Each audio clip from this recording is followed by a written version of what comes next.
Now, the question is, sino ang nakakuha ng approval ni Tara to do the collaboration with Velma Beauty? Feeling ni Shari, mas nakukuha ni Noreen ang loob ni Tara Park. Well, that experience is exactly why you deserve to represent Beauty. You're wiser, you're pained, and you're imperfect. Is this what you want, Miss Velma? Ang manalo si Noreen at papahiya ako.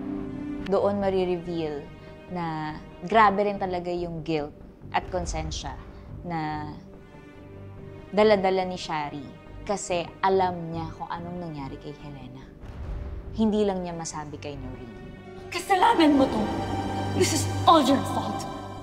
So, nag-breakdown siya talaga because of it. Kasi kinakain na siya talaga ng guilt at konsensya niya. Sama-sama na silang nag-drive and doon magkakaroon ng drunk driving video si Tara Park na siyang magva-viral. Ang mas important na question ay, can Tara Park go back to work given this condition?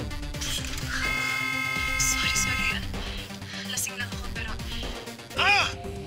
Is this the end of Tara Park's era? Ikaw ba may gawa nito? Ikaw lang naman kasama namin sa sasakyan. What? Of course not. Tignan natin sino bang nagpakalat niyang video na yan. Bakit ba may ganyan? Bawal na bawal yun, di ba? Maka-cancel si Tara Park pag ganyan. Siya mismo ang gumawa ng issue tungkol kay Tara Park. So, ang ending, yung viral drunk driving video na yon ay naggawa ng paraan ni Noreen at ni Tara Park para maging good PR for Tara Park.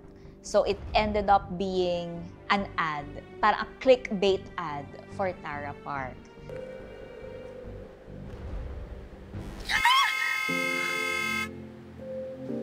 I saw my life flash before my eyes, but I survived. Na mas bumuti pa sa kanyang image, mas nakaganda pa sa kanyang image.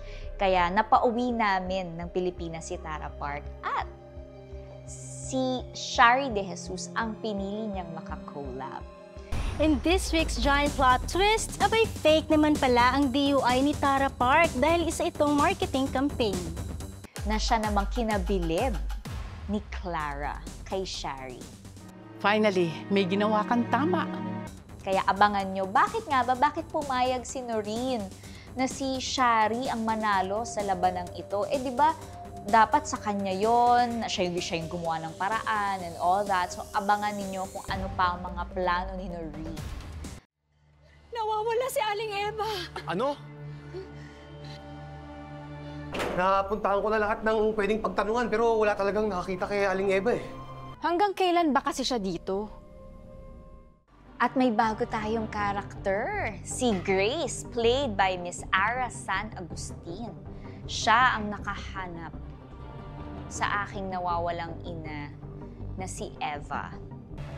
Gusto ko lang makasigurado at gagawin ko lahat para sa asawa ko.